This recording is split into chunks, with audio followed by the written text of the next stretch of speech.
possible because in the last presidential campaign, Donald Trump promised this. Today, the stock market surged sharply, contradicting dire warnings from Trump supporters during the last presidential campaign.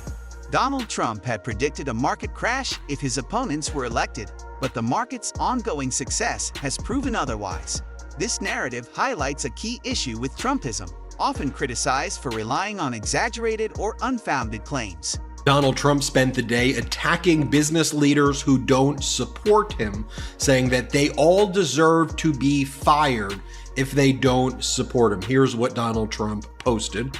Business executives and shareholder representatives should be 100% behind. Donald Trump dedicated a significant portion of his day to criticizing business leaders who have not pledged their support for him.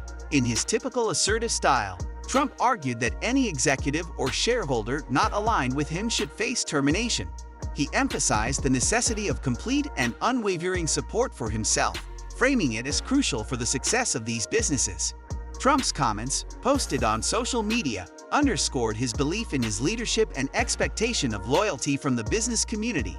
Referring to himself in the third person, Trump reinforced his larger-than-life persona and demanded allegiance as a fundamental criterion for business leaders. This bold stance exemplifies Trump's approach of rallying support through strong rhetoric and unwavering confidence in his influence over the business sector. Observe when we show you Donald Trump's speeches, like where he has fictitious conversations with fictitious characters from movies who are cannibal murderers. When Donald Trump says, you know who I really like? I like the late great Hannibal Lecter is a good buddy of mine. Or when During his speeches, Donald Trump often engages in entertaining and unconventional monologues, where he imagines conversations with famous personalities. In a lighthearted moment, he humorously referenced his supposed acquaintance with the fictional cannibal Hannibal Lecter from The Silence of the Lambs. Trump continued this quirky scenario while expressing his fear preferences, joking that he would rather be electrocuted than encounter sharks. These talks showcase his characteristic theatrical flair, blending humor with unconventional depictions of danger. Trump's speeches captivate his audience with a mix of comedy, surprising illusions, and a touch of theatricality. It's such a lovely question. Look, it may work and it may not work. And I agree with the doctor, what he said. May work, may not work. I feel good about it. Let's see what happens. We have nothing to lose. You know the expression? What the hell do you have to lose? When asked about a specific issue, Donald Trump acknowledged its uncertainty, echoing a sentiment shared by a doctor who suggested the outcome could swing either way. Trump expressed optimism, emphasizing a pragmatic approach and stating he feels positive about potential results. He remarked on the importance of trying, citing a familiar adage about risk-taking when there are minimal downsides. Addressing concerns about Americans' fears, Trump remained composed, suggesting that despite uncertainties, maintaining a hopeful outlook was warranted. His message underscored the importance of positivity and a willingness to take calculated risks in uncertain times. Trump's approach combined realism with encouragement, aiming to reassure the public while recognizing the unpredictability of the situation. Voice down, please. Keep your voice down.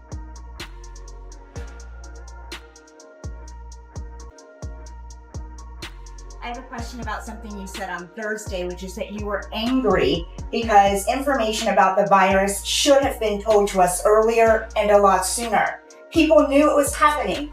Donald Trump addressed the public, urging for a more subdued and respectful tone in discussions. He expressed frustration over delayed communication regarding the virus, stressing that critical information should have been shared much earlier. Trump pointed out that many individuals were aware of the situation but chose to remain silent, a decision he sharply criticized. He emphasized that numerous Americans shared his frustration, feeling they were kept uninformed for too long. His remarks underscored a demand for transparency and accountability, highlighting the importance of timely and honest communication in managing such significant issues. By vocalizing the concerns of many citizens, Trump aimed to emphasize the need for openness from those in positions of knowledge and authority, reinforcing his stance on improving information dissemination during crisis. From Vanity Fair that Donald Trump snatched a reporter's phone during a tantrum that took place during an interview. And again, you know, it's like this is like the Secret Service story told by Cassidy Hutchinson about Trump lunging for a Secret Service guy. You were always told, oh, it's so out of character for Trump. Allegations have emerged in a Vanity Fair story alleging that Donald Trump confiscated a reporter's phone during a heated argument at an interview. This evidence sheds light on Trump's behavior during the incident, contradicting earlier claims that such conduct was uncharacteristic of him. Despite assertions that these stories are fabricated, the accumulation of incidents like this suggests a recurring pattern that is hard to ignore. The recorded evidence substantiates this specific incident and contributes to the broader narrative of Trump's contentious interactions with the media. This latest incident reignites the ongoing debate about Trump's behavior and the accuracy of stories emerging from his interactions with the media and his security detail. March, Trump was aboard his plane with a gaggle of reporters after the Waco, Texas rally. He started off in good spirits, reads the article, but then a line of questioning from NBC News reporter Vaughn Hilliard, who suggested Trump had in recent days seemed frustrated by Alvin Bragg's investigation, began irritating Trump. Don't ask me. Donald Trump was aboard his plane with a group of reporters following a rally in Waco, Texas. Prosecutors aimed to impose restrictions on Trump's speech related to the Mar-a-Lago search, sparking controversy. However, the atmosphere shifted when NBC News reporter Vaughn Hilliard began questioning Trump about Alvin Bragg's ongoing investigation. Trump appeared visibly frustrated by the line of questioning, prompting him to warn Hilliard to refrain from asking further questions on the topic. Despite the warning, Hilliard persisted, continuing to press Trump about the investigation. After about 10 minutes, Trump's patience wore thin, and he snapped at the reporter, clearly aggravated by the persistent inquiries. This incident highlights Trump's sensitivity to certain subjects and his readiness to confront reporters who persistently press on issues he finds bothersome.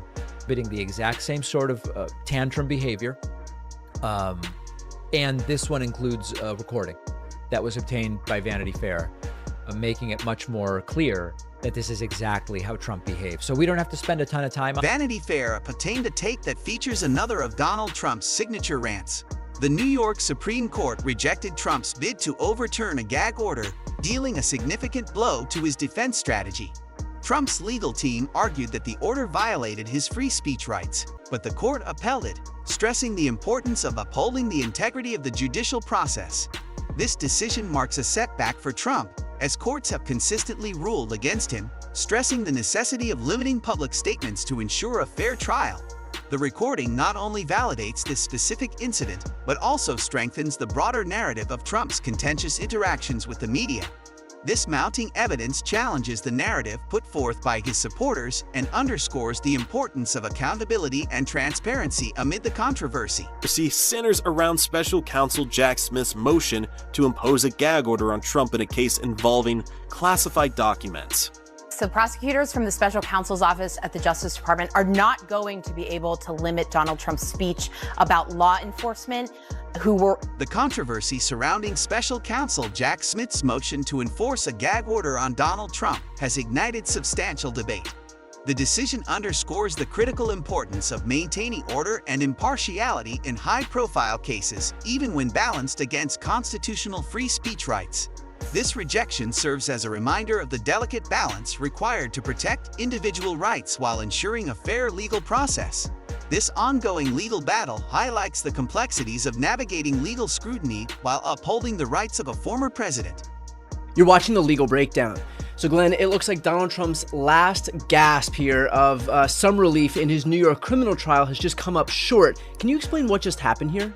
Yeah, Brian, the highest court of appeals in the state of New York just rejected Donald Trump's attempt to get his gag order tossed. The New York Supreme Court has rejected Donald Trump's effort to overturn a gag order imposed on him, dealing a substantial blow to his defense strategy. Trump's legal team contended that the order violated his free speech rights, but the court upheld it, emphasizing the importance of preserving the integrity of the judicial process. This decision represents another setback for Trump, as courts have consistently ruled against him, stressing the necessity of restricting public statements to ensure a fair trial. Appealed that to the First Appellate Court in New York, and some time ago, they rejected Donald Trump's appeal, saying, and I quote, "Judge Merchan properly weighed Trump's First Amendment rights." Donald Trump's appeal to the First Appellate Court in New York was denied, with Judge Morin balancing Trump's First Amendment rights against the court's duty to uphold the integrity of the judicial process. This decision underscores the importance of maintaining order and impartiality in high-profile cases, even when considering constitutional rights to free speech. The rejection serves as a reminder of the delicate balance required to protect individual rights while ensuring a fair legal process. If you found this information intriguing, please like and subscribe to our channel. Don't forget to hit the bell icon to stay updated on upcoming election developments. We look forward to hearing your thoughts in the comments below. Thank you, and see you in the next video.